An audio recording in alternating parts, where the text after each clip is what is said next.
As we pass through the Jim Thorpe rail yard, you will see our turntable on the left. This turntable is used during our popular steam train excursions to turn the steam locomotive to face the opposite direction.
Nescahoning Junction. If we were to follow the left track, we would travel to the town of Nescahoning, cross over the hometown high bridge, pass through Tamaqua, and ultimately reach Reading. The track we are traveling on leads us to the Reading Northern's main line and the entrance of the Lehigh Gorge State Park. To your left is the abandoned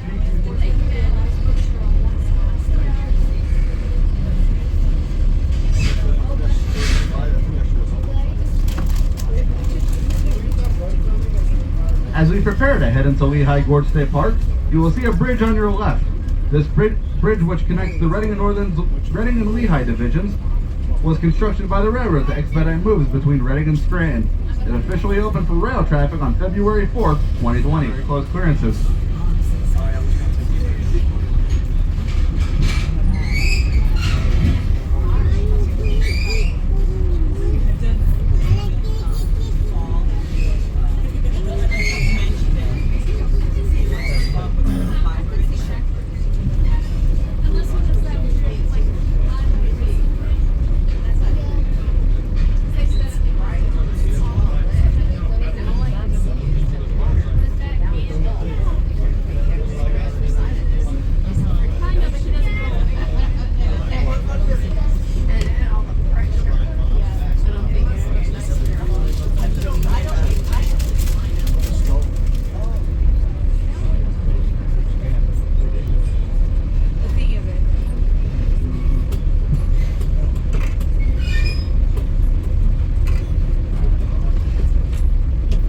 The area on your left leads to the Glenanoco Falls, a triple waterfall nestled high in the mountain.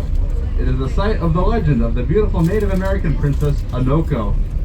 According to legend, the princess leapt to her death from the upper falls after her father forbid her from marrying her true love. To this day, historians and storytellers cannot prove just how much of the story is true, but legend says that the princess still haunts the falls, and the spirit of the mist will appear on bright sunny mornings over the water below.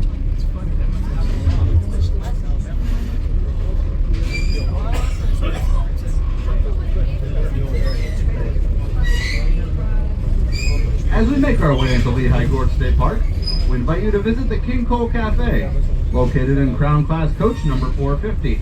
We have a wide assortment of snacks, beverages, and souvenirs available for cash or credit card purchase that you may enjoy during your ride.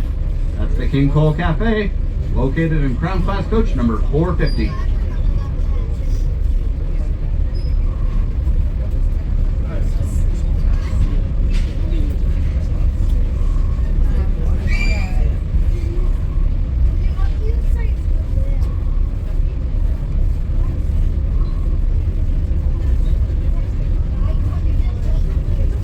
As we crossed the Lehigh River for a second time, the site to your right was the location of the former Hotel Juanita.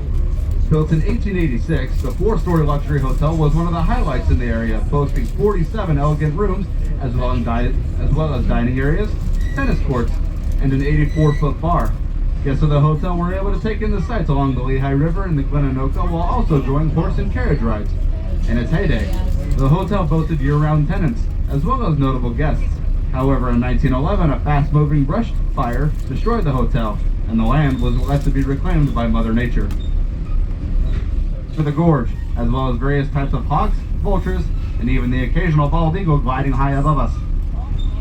The lush forest sheltered in the valley of the mountains is a perfect habitat for Pennsylvania's wildlife, both big and small. To your right, along the next several miles, you may get a glimpse of portions of what was the Lehigh Canal. During the spring months, the gorge comes alive with plant life, and visitors can enjoy the beautiful state flower, the mountain laurel, as well as several other native trees, shrubs beginning to blossom.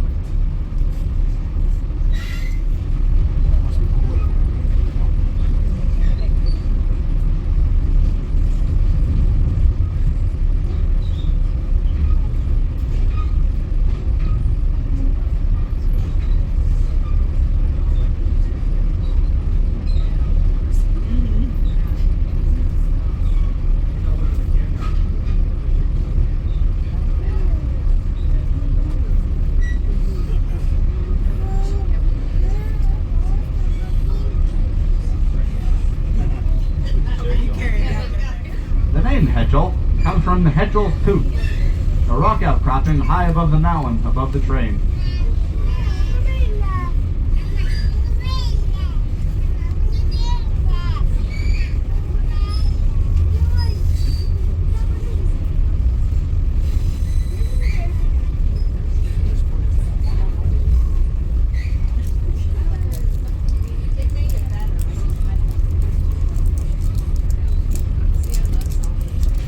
River and is known for the numerous Class 2 and Class 3 rapids. During the warmer months, it is not unusual to see dozens of rafters and kayakers enjoying trips down the Lehigh.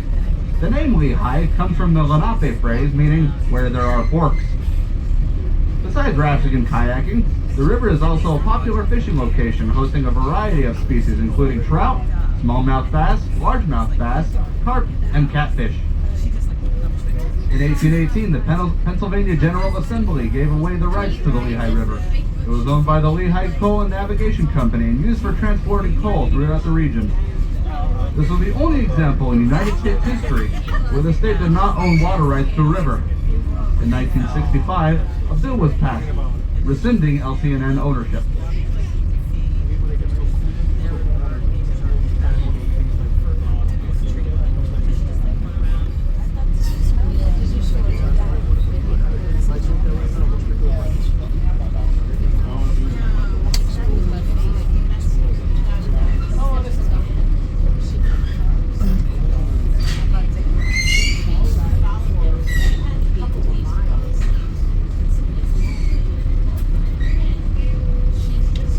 We are entering yet another sharp curve on the main line, known as the Oxbow Curve. It was named by boaters of the Lehigh Canal for its resemblance to a yoke that oxen used to pull wagons. The curve forms almost a half circle. About halfway around the curve, we pass underneath what appears to be a footbridge suspended above the tracks in the Lehigh River. It spans approximately 365 feet. This was the old Tidewater oil pipeline. Constructed in 1879, it was the first successful oil pipeline in the world, initially running 109 miles from Quarryville to Williamsport, Pennsylvania, and later extended to Bayonne, New Jersey. Today, its twin pipes carry fiber optic cables.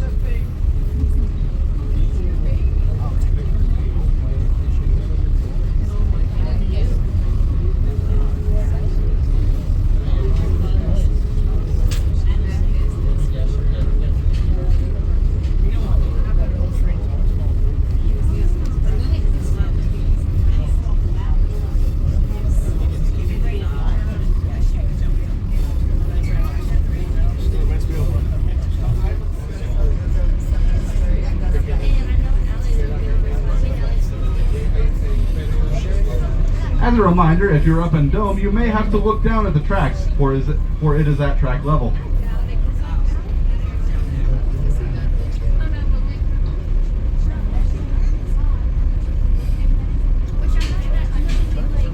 The locomotive is in front of the waterfall now.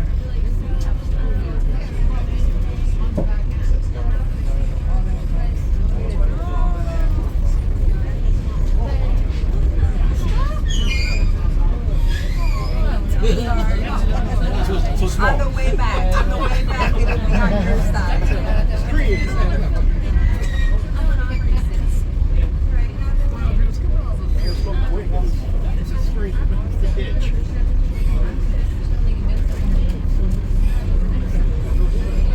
Wasn't that exciting?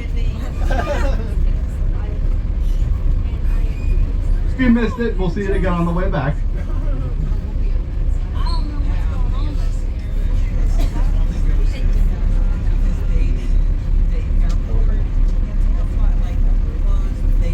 As for more trips that depart from around our railroad, we have trips that depart from our Wilkes-Barre Grand Regional Railroad Station up in Pittston, Pennsylvania. They run every weekend. And right, we will once again be passing that waterfall.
When we re-enter downtown Jim Thorpe on our return trip, make sure to look to the right of the county courthouse, and you will see two mansions sitting on the hill. Those mansions, built by philanthropist and Lehigh Valley Railroad founder Asa Packer, were the family homes until the death of Mary Packer Cummings in 1912. The Asa Packer mansion on the left is a preserved history from the 1800s and is available for tours, while the Harry Packer mansion on the right is operated as a bed and breakfast.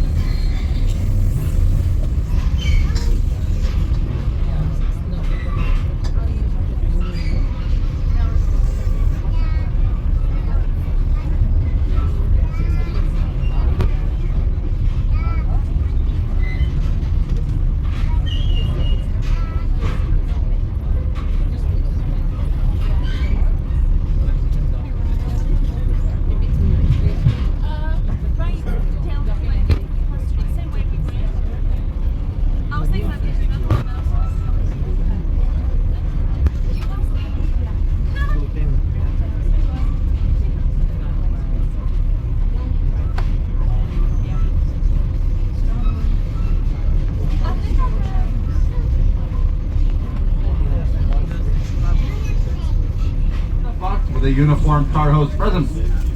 We ask that you take your time getting off the train and remember to hold on to the yellow handrails and watch your step. For more information about our trains and future schedules, please visit www.lgsry.com. Have a wonderful day and enjoy your time in the historic town of Jim Thorpe, taking in all it has to offer.